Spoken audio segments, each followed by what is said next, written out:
자, 오늘 오랜만에 고고학적인 예를 들어가면서 성경이 어떻게 그 고고학적인 사실을 얘기를 하는가라는 것을 말하려고 합니다. 그래서 성경이 사실로 입증된 고고학적 사례들. 그래서 이제 세 가지를 얘기를 하려고 그래요. 베니 하산 이건 지역명입니다. 이집트의 지역명.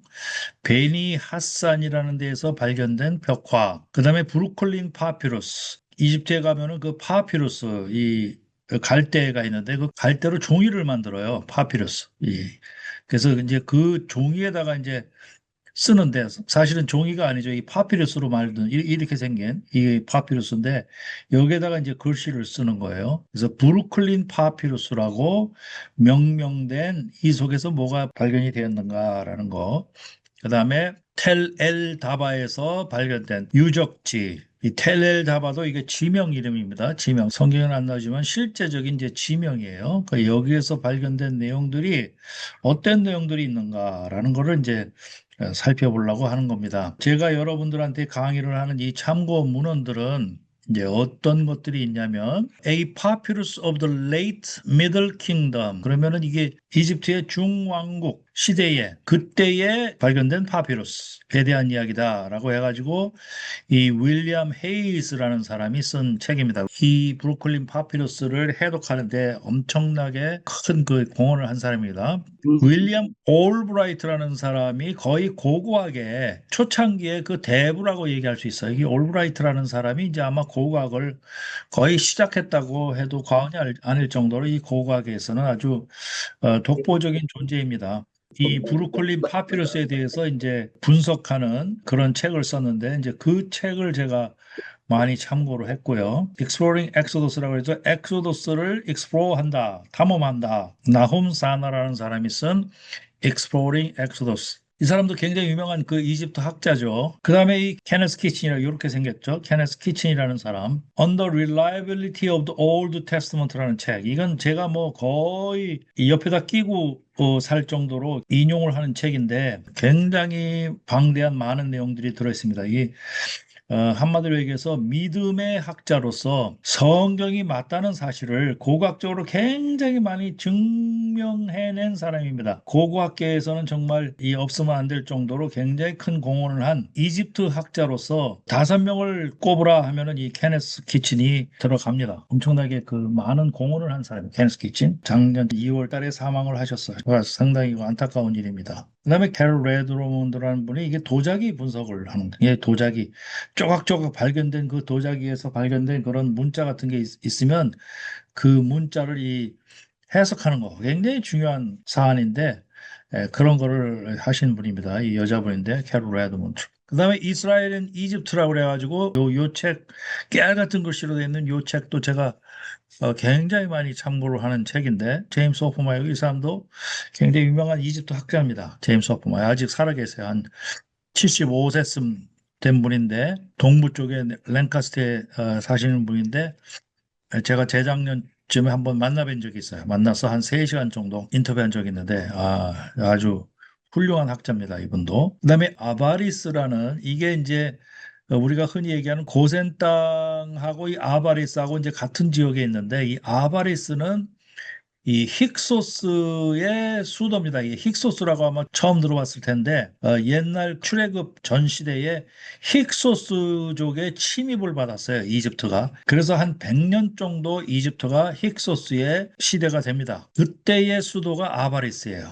이게 고센하고 이제 그 거의 같은 지역에 있는데 이 아바리스 지역을 거의 한 40년, 50년 동안 고고학적으로 발굴한 사람이 바로 이분, 맨프레드 비텍이라는 사람이에요. 고고학적으로 40년, 50년 동안 파헤친 그 결과물을 가지고 이 성경에 이런 부분이 엄청나게 맞아떨어진다라는 거를 많이 증명해낼 수가 있어요. 이게 굉장히 공헌을 많이 한 인물입니다. 맨프레드 비텍이라고 오스트리아의 고고학자입니다. 그래서 이분은 독일어를 해요. 영어를 하는 게 아니라 독일어를 하는데 영어로 강의할 때도 있어요. 자, 그다음에 제프리 티게이라는 사람이 쓴 You Should Have No Other Gods라는 이 책, 이것도 제가 참고를 했고, 그 다음에 닐스 피터 램시라는 요 분인데, 요 분을 보고 코펜하겐 학파의 일부라고 얘기합니다. 코펜하겐은 덴마크인데, 덴마크의 그 코펜하겐 학파가 굉장히 유명한 학파인데, 한마디로 안 믿는 그룹입니다. 성경을 인정을 안 하는 그룹이에요. 그러니까 성경이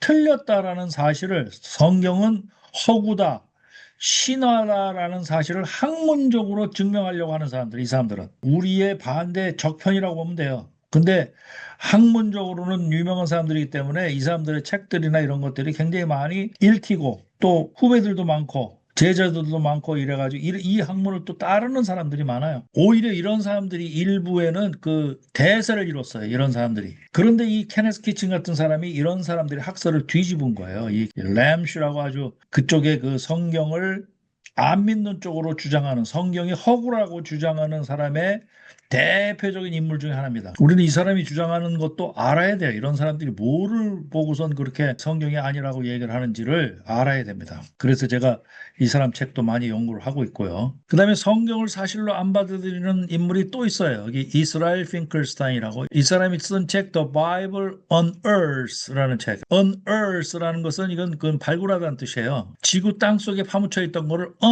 파헤치 나온다 이런 얘기예요. 그러니까 책도 상당히 유명한 책인데, 많이 읽힌 책인데, 결국 성경은 허구다 라고 주장하는 그런 사람이에요. 테라비브 대학의 고고학자인데 학문적으로는 유명한 사람이기 때문에 이 사람의 또 책이라든지 이런 주장을 또 많은 사람이 받아들이고 있어요. 이스라엘 핑클스타인. 이스라엘 사람들은 예나 지금이나 예수님을 인정 안 하고 뭐 이 성경 인정 안 하는 쪽으로, 그런데 그 유대교의 전통상 그 모세오경이나 이런 거는 다 인정을 해야 됨에도 불구하고 이 사람은 안 해요. 그 다음에 이 존 갈스탱하고 펄시 뉴벨이, 이 사람은 믿음의 학자들입니다. 이 사람이 쓴 책이 Short History of Ancient Egypt 라고 해가지고 옛날 이집트의 그 히스토리를 쓴 책인데, 이 존 갈스탱은 그 여리고성을 또 고고학적으로 파헤친 사람으로도 유명합니다. 존 갈생은 여리고성을, 믿음의 학자입니다. 이 사람들은. 그래서 여리고성이 성경의 내용하고 똑같다라는 사실을 증명해낸 사람이야. 그 고고학적인 발굴을 통해서. 그러니까 우리는 이렇게 안 믿는 사람들도 많지만 이렇게 믿음의 학자들도 많기 때문에 우리의 그 이 성경이 아주 잘 보존될 수가 있습니다. 또 Cosmos of 쿠눔호텝 세컨이라고 해가지고 이제 이게 이제 베니 하산에 대해서 쓴 책입니다. 제니스 캄린이라고. 그다음에 이제 이 패턴 오브 에비던스라고 해가지고, 이 사람은 이제 영화 제작자예요. 팀 마혼이라는 그 영화 제작자인데, 이 영화 제작자가 이 사람도 수십 년 동안을 이 출애굽이 사실이냐 허구냐, 여기 있잖아요. Fairy Tale or History. 이 출애굽이라는 사실이 이야기냐, 신화냐, 아니면 역사냐, 이 문제를 가지고 굉장히 여러 개의 다큐멘터리 영화를 만들었어요. 굉장히 유명한 사람이죠, 이 사람도. 그래서 이 사람의 그 영화 속을 보면 굉장히 많은 이런 학자들이 등장을 합니다. 학자들이 등장을 해가지고 이제 각각 자기 주장을 하는 장면들이 있는데, 지금도 이제 그런 영화 제작을 하고 있어요. 자, 그런 것들을 참조를 해서 이 강의가 준비가 된 것이고, 파워포인트 속에는 일일이 어느 책이나 어느 머터리에서 나온 것이다라는 것을 이제 밝힐 수가 없어요. 근데 이제 제가 글을 쓴다든지 뭐 논문을 쓴다든지 이제 앞으로 책을 쓴다든지 했을 때는 이제 그 출처가 어딘지를 이제 반드시 밝히죠. 어디서부터 얘기 나오는지. 출처가 굉장히 중요합니다. 자, 그래서 이 베니 하산 벽화는 이집트에 가보면 요게 이게 나일강 줄기입니다. 이게 나일강이 이렇게 길게 뻗어 있어요. 이게 나일강이 길게 뻗어 있고, 이쪽이 이제 시내 반도고 이런데, 여기가 베니 하산이에요. 여기가 요 중간쯤 베니 하산. 이제 고센 땅은 요 근처에 있는 겁니다. 고센 땅은 바로 이 삼각주 나일 근처에 있는 것이 이제 고센 땅이고, 그러니까 굉장히 비옥하고 농사도 많이 지을 수 있고 굉장히 비옥한 땅이라는 걸 알 수 있어요. 여기가 나일강이 이렇게 길게 흐르는데, 이 강줄기를 따라서 이 중간쯤에 있는 여기가 이제 베니 하산이라는데, 여기에서 발견된 벽화라는 거죠. 조금 이따 얘기할 텔 엘 다바라는 데는 여기입니다.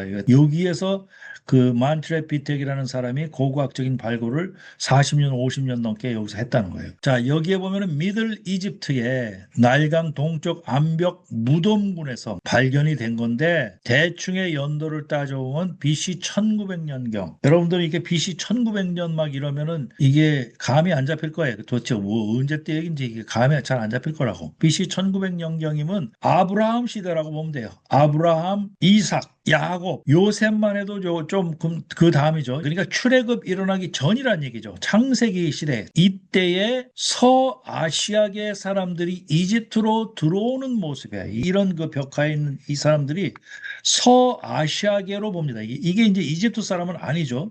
분명히 이집트 사람이 아닌데 이 사람들의 이름을 아시아계 사람들, 에이시아틱, 그러니까 동쪽에 있는 사람들, 이집트 쪽으로 봤을 때 이 동쪽에 있는 사람들이기 때문에 아시아가 되는 거예요. 그래서 아시아틱, 아시아계 사람들 혹은 셈족 계통의 사람들. 셈족이 누구예요? 노아의 세 아들이 있는데 셈이 있고 햄이 있고 그렇잖아요. 그런데 셈족 계통의 사람들을 아시아틱이라고 얘기하기도 합니다. 이게. 그래서 이 37명의 아시아계 상인들이 이주해오는 이런 벽화가 발견이 돼서 이 사람들이 누구냐라는 거를 연구를 한 거죠. 이 사람들이 누구냐? 이집트인과 명확히 구분되는 밝은 피부를 가졌고 뾰족한 수염을 가졌고 그 다음에 다색 줄무늬 의복을 이게 다색 줄무늬 의복을 많이 입었다. 그리고 이 속에는 남성, 여성 있고 어린이도 있고 당나귀가 있고 여기 이렇게 악기도 있고 이렇게 화살 같은 것도 있고 또 물품을 가지고 들어오는 모습을 가지고 이 학자들은 이런 걸 가지고 굉장히 연구를 하겠죠, 이게. 그리고 특히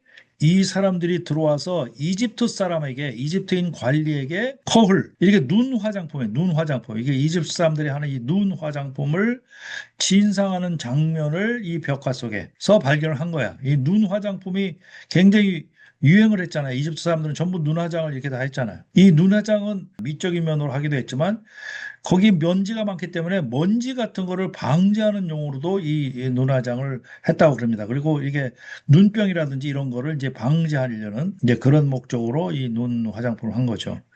그래서 이런 눈 화장품을 가지고 이렇게 선물을 줬다라는 것도 이 베니 하산 벽화에 이제 나타났다는 거죠. 그래서 이 속에 보면은 또 이렇게 막 일하고 하는 장면들이 나오고 그래서 이거를 가지고 올해는 성경하고 어떻게 연결시킬 수 있냐면 자, BC 1900년에는 아브라함 이후에 이삭 야곱 시대 직전이에요. 그래서 창세기 12장 10절에 보니까 아브라함이 기근으로 이집트에 내려간 시대와 정확히 일치하는 그 시기예요.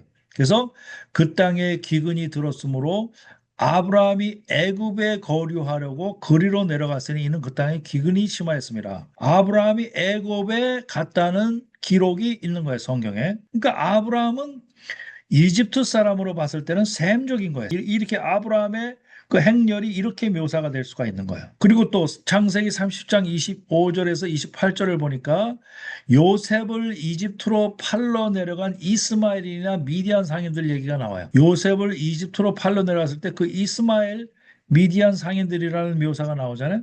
그랬을 때 이 사람들의 행렬, 이 베니하산 벽화에서 추론할 수가 있다. 그 다음에 창세기 46장 1절 7절에도 보니까 야곱 일가가 이집트로 내려가는 장면의 시각적인 재현이다. 그러니까 야곱 일가가 이집트로 가서부터 이제 거기서 이제 고센 땅에서 머물게 되는데 내가 이제 챗GPT로 그 과정을 그려보라 했더니 이렇게 그려놨어요. 아주 그럴듯하게 그려놨어요. 이렇게 나귀 타고 이게 색색까지 옷 입고 어린아이들도 있고 이렇게 이제 야곱의 가족이 이주하는 장면. 그다음에 이 장면은 요셉이 이 미디안 상인들한테 팔려가는 장면. 이런 장면을 챗GPT한테 그려보라고 그러니까 아주 이렇게 그럴듯하게 그려놨어요. 그리고 요셉이 채색 옷의 그림이 등장한 거예요. 요셉의 채색 옷. 여기서 창세기 30장 3절에 보니까 요셉은 노년에 얻은 아들이므로 이스라엘 여러 아들들보다 그를 더 사랑함으로 그를 위하여 채색 옷을 지었다. 채색 옷이라는 건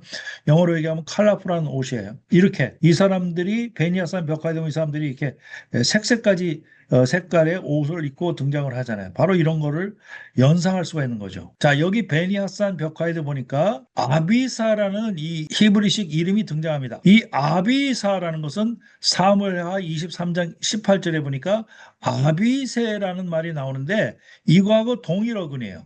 그래서 스루아의 아들 요압의 아우 아비세인이 이렇게 아비세인이라는 말이 나오죠. 그는 그 세 사람의 우두머리라. 그가 그의 창을 들어 300명을 죽이고 세 사람 중에 이름을 얻으리라. 이렇게 해서 성경의 이런 장면들이 바로 고고학적으로 이런 벽화에서 증명이 되었다는 사실이에요. 자, 그래서 이 베니 하산 벽화를 다시 한번 분석을 해보면 셈족이 애굽으로 입국을 했다. 셈족이라고 그랬어요. 이 아브라함 후손 다 셈족이라고 그랬어요. 셈족이 애굽으로 이국을 했다는 사실. 이게 창세기 12장 10절에도 나오고 46장 6절에도 나오고 그 다음에 가족 단위로 이동했을 때 남자, 여자, 아이들이 함께 등장하는 장면.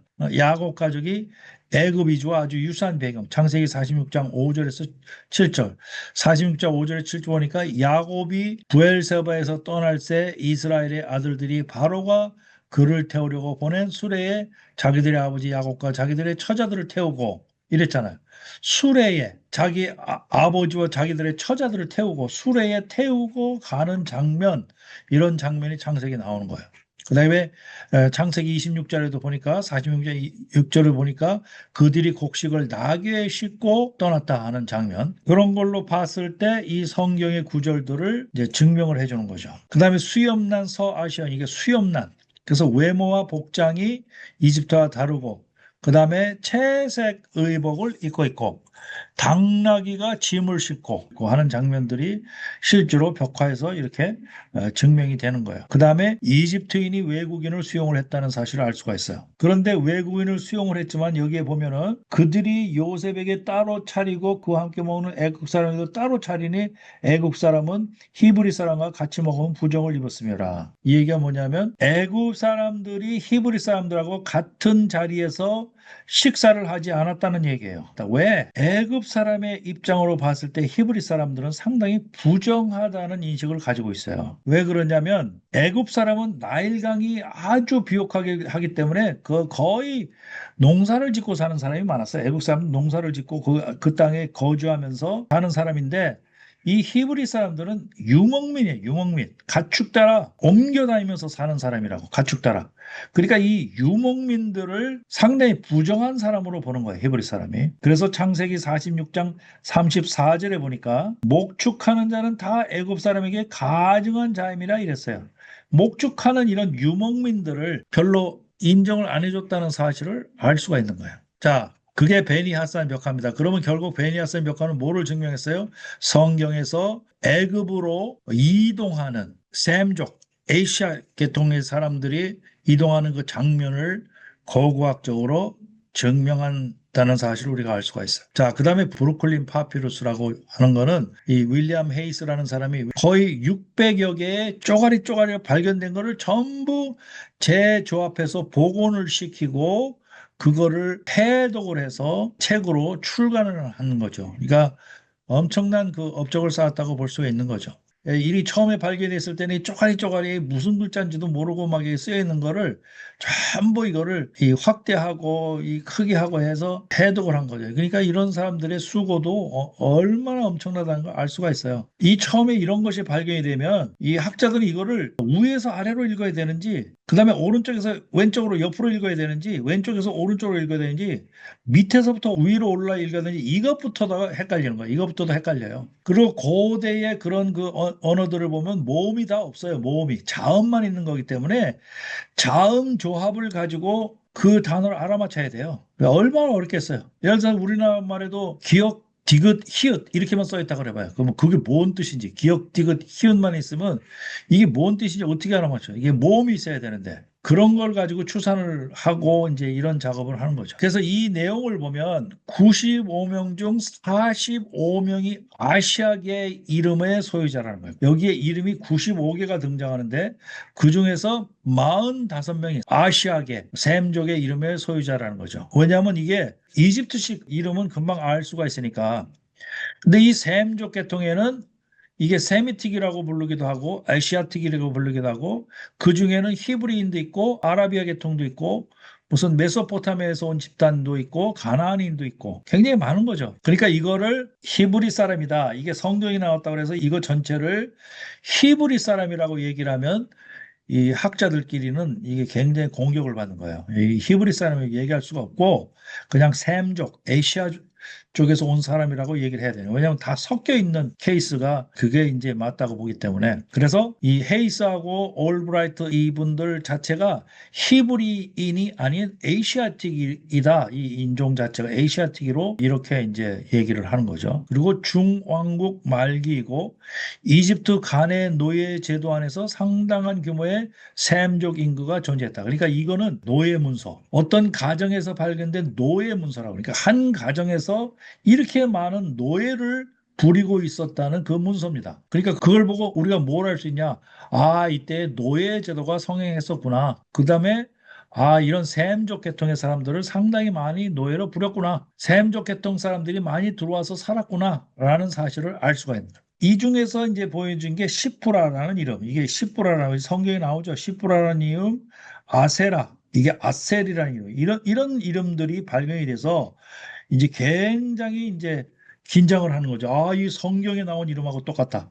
이래가지고 이 성경이 사실로 이제 입증이 되는 그런 연결들을 많이 하는 거죠. 이때 연도가 1809년에서 1743년 개통이니까 요때가 바로 요셉 시대, 그때라고 보면 돼요. 요셉 시대. 야곱이 이집트로 건너가서 이 요셉이 있고 그 다음에 이제 막 노예 시대로 접어들고 출애굽하기 전까지의 상황이라고 보면 되는데 이게 이제 성경과 맞았더라는 게 뭐냐면 바로 출애굽기 12장 38절에 보니까 수많은 잡족이라고 돼 있어. 수많은 잡족. 출애굽하러 나온 사람들이 히브리 사람만 나온 게 아니에요. 온갖 수많은 잡족과 물론 히브리 사람들과 그다음에 양과 소와 심이 많은 가축들이 한꺼번에 나온 거죠. 함께 나온 거죠. 출애굽 때. 그 사실을 알 수가 있는 거죠. 요 내용을 이렇게 성경시대 대조표로 이렇게 보면은 브루클린 파피루스가 BC 1809년에서부터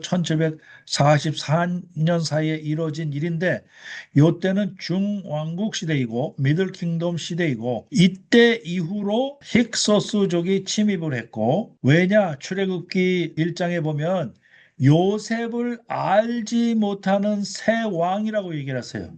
요셉을 알지 못하는 새 왕이라는 얘기는 외부에서 뭔가가 들어왔기 때문에 요셉을 모르는 거지 그 유명한 요셉을 이집트의 왕이라면 모를 리가 없습니다. 몇백 년 정도 지났다고 해서 이집트의 왕이 요셉을 모를 리가 없어요. 그만큼 오랜 기간 동안을 요셉이 엄청나게 유명한 일을 많이 하고 유명한 인물이 됐는데 그 왕이라는 사람이 몇백 년이 지났다고 해서 모를 리가 없어요. 지금 몇백 년이 지났다고 해가지고 우리가 이 조선시대에 그거를 모르는 게 아니잖아요. 다 알잖아, 조선시대의 일들을. 그런데 중간에 이렇게 힉소스 외부자들이 들어왔기 때문에 이 외부자들이 들어와 있는 사이에 그 다음에 세워진 왕은 모를 수가 있다는 거죠. 요셉의 일을. 그것도 이 성경하고 이 역사하고 맞아떨어지는 얘기입니다. 왜 요셉을 모르는 새 왕이라고 그랬을까? 라고 했을 때 이게 설명이 되는 거예요. 자, 그래서 아브라함, 이삭, 야곱, 요셉을 거치는 주로 이 요셉 시대, 야곱과 요셉 시대하고 겹쳐지게 되는 거예요. 요때가. 요때에 바로 십보라라는 인물이 등장을 합니다. 십보라라고 이제 한국 성경이 얘기하죠. 십보라는 이름이 이게 이제 산파죠. 아까 브루클린 파프리에서 발견된 이름하고 같은 이름입니다. 그렇다고 해서 동명이인으로 보면 안 되고 같은 이름을 쓰는 사람이라고 이제 보아질 수가 있는 거죠. 그래서 이때 파피루스가 발견이 된 이때는 언제적 시대냐면 족장시대 후기, 바로 야곱과 요셉 시대, 족장시대 후기고 이집트로 건너가서 이집트의 생활을 시작한 그 체류 초기 상태, 셈족의 이름을 그렇게 명명하는 바로 이제 그 단계에 와 있는 상태에서 이제 그 브루클린 파피루스가 이제 발견이 된 거죠. 그래서 이 브루클린 파피루스는 굉장히 성경을 증명할 수 있는 그런 출처로 고고학적인 발굴로 거의 모든 학자들이 다 인정을 합니다. 이거를. 자, 그래서 여기에 무슨 이름들이 등장을 하냐면 십보라라는 이름이 등장합니다. 십보라. 이게 성경에 나오는 십보라예요. 출애굽기 1장 15절에 보니까 성경에 등장하는 히브리 산파이가 나오죠. 아름답다, 빛나다, 기쁘다라는 뜻을 가진 십보라. 그다음에 여기에 또 아코바라는 이름이 발견이 됩니다. 아코바라는 이름은 바로 야곱하고 동일한 어원을 가지고 있는 거예요. 야곱하고. 그래서 발꿈치를 잡다, 뒤따르다, 대체하다 이런 뜻을 가진 야곱이라는 뜻. 그다음에 아쉬라는 이것이 바로 아셀입니다. 아셀. 복되다, 행복하다, 형통하다라는 뜻으로 이게 바로 레아가 자기 노비 실바를 통해서 야곱과 나게 한 그 아들, 그게 바로 아셀인데 내가 행복하다라고 이렇게 선언하며 이름을 진 겁니다. 이게 바로 이게 창세기 30장 13절에 보면 내가 행복하다라는 그런 뜻의 아셀. 그다음에 아야곱이라는 걸 바로 욥과 동일한 그 어원을 갖고 있습니다. 욥이라는 이름 형태가 바로 이 고대 세목권에서 실제로 사용되었음을 보여주는 사례입니다. 이 욥이라는 게. 자, 욥기 1장 1절에 보니까 우스 땅에 욥이라 불리는 사람이 있었는데 그 사람은 온전하고 정직하여 하나님을 경외하며 악에서 떠난 자다. 이렇게 했을 때 이 욥, 이 아셀, 그랬을 때 이 아셀, 아세라 이런 것도 다 여기에 브루클린 파피루스에서 발견된 이름하고 같다는 거죠. 이 출처는 올브라이트하고 헤이스라는 사람이 해독한 거기에서 이제 따온 거예요. 그 다음에 또 뭐냐면은 무나햄, 위로하다, 위로자. 그래서 이스라엘 무나햄이라는 이름이 등장하죠. 열왕기하 15장 14절에 보니까 무나햄이라는 얘기가 나와요. 이것도 여기 파피루스에서 발견이 되고, 그 다음에 SKRTW라고 해서 스케르트. 이게 뭐하고 같은 어원이 되냐면 이사가라고 같은 어원이 됩니다. 왜냐하면 아까도 얘기했듯이 자음만 쓰잖아요. 자음만. 그러면 여기서 SKR 이렇게 쓴다고 자음만. 그럼 여기 이사갈에서도 SKR 이거하고 같은 게 되는 거예요. 이사갈. 그래서 보상, 상급이라는 뜻으로 야곱의 9번째 아들입니다. 그래서 레아가 하나님이 내 삭을 주셨다고 해서 이런 이름이 이사갈. 이따가 이 이사갈에 대해서는 다시 한번 좀 신학적으로 설명을 하려고 그래요. 이사갈에 대해서는. 그 다음에 다우드 후앗이라고 나오는데 이것이 바로 이 다윗의 어근이 되는 겁니다. 사무엘하 23장 9절에도 보니까 압두라비 여기서부터 에벳 여기에 위대한 주의 종이라는 뜻인데 사사기 9장 26절에 보니까 에벳의 아들 가알과 연결이 됐다. 압두. 그 다음에 이 모세를 아말렉과 전투했을 때 모세를 왼쪽 오른쪽에서 모세의 팔을 붙잡아 준 사람 중에 하나가 훌이잖아요. 한 사람은 아론이죠. 왼쪽에서 오른쪽에서 붙잡아 준 사람이 하나는 훌이고 아론이에요. 그랬을 때 이 훌이라는 이름도 발견이 됐는데 훌은 이 산꼭대기라는 또 이 뜻하고 이제 이게 연관이 돼요. 성경에 안 나있지만 이 훌은 요세푸스에 의하면 미리암의 남편으로 묘사를 합니다. 미리암의 남편. 아마 대부분 분들 몰랐을 거예요. 성경에는 그런 얘기가 안 나오는데 훌이 미리암의 남편으로 그렇게 묘사가 된다. 요세푸스에서. 그래서 이게 브루클린 파피루스에서 다 발견이 된 것이고 그 다음에 창세기 41장 45절에 보니까 그가 곧 사브의 반네아라고 이렇게 이름을 짓는데 요셉의 이름을 사브넷 반네아라고 이름을 짓죠. 그랬을 때 이 사브넷 반네아가 무슨 뜻이냐라는 거를 이제 학자들이 연구를 했는데 사브넷이라는 뜻은 신이 말씀하셨다라는 뜻이고 반네아라는 것은 그는 살 것이다라는 뜻인데 그래서 사브넷 반네아라고 신이 말씀하셨다 그가 살리라라는 뜻인데 앞에 붙은 요 사브넷이 바로 이집트식으로 이렇게 붙인 거예요. 이집트식으로. 요거는 히브리식으로 이제 그냥 따온 거고. 그래서 셈족 이름을 가진 사람이 지금 요셉같이 이렇게 이런 사람이 이집트에서 합법적으로 거주하려면 공식적인 이집트 이름을 부여받는데 앞에 이집트식 이름과 뒤에 히브리식 그런 뜻의 이름을 합쳐서 이렇게 한 것이 나타난다. 이것이 바로 이런 이집트 이름 구조에서 집중적으로 나타나는 특징이다라고 이렇게 밝혀낸 사람이 바로 케네스 키친입니다. 그래서 사브넷 반네아가 그냥 주어진 것이 아니고 이런 이집트식의 그런 전통에 따라서 이 요셉한테 이름이 주어진 것이다. 역으로 말하면 이건 뭐냐면 성경이 신화라는 사실은 큰 설명이 안 되는 얘기다라는 거예요. 이런 그 실제 실명까지 이렇게 있는데, 그리고 어떤 학자들은 이 모세오경을 나중에 BC 600년경에 바벨론 유수 때 과거를 이렇게 메모리하면서 모세오경을 썼다라고 주장하는 학자들이 있기 때문에, 이런 관습이 이 당시에 중앙국 시대에 있다는 사실은 그 학설이 잘못됐다는 걸 얘기합니다. 만약에 BC 600년경에 상상을 통해 가지고 모세오경을 1000년 전의 거를 만약에 작성을 했으면 이런 그 당시의 풍습에 대한 것들을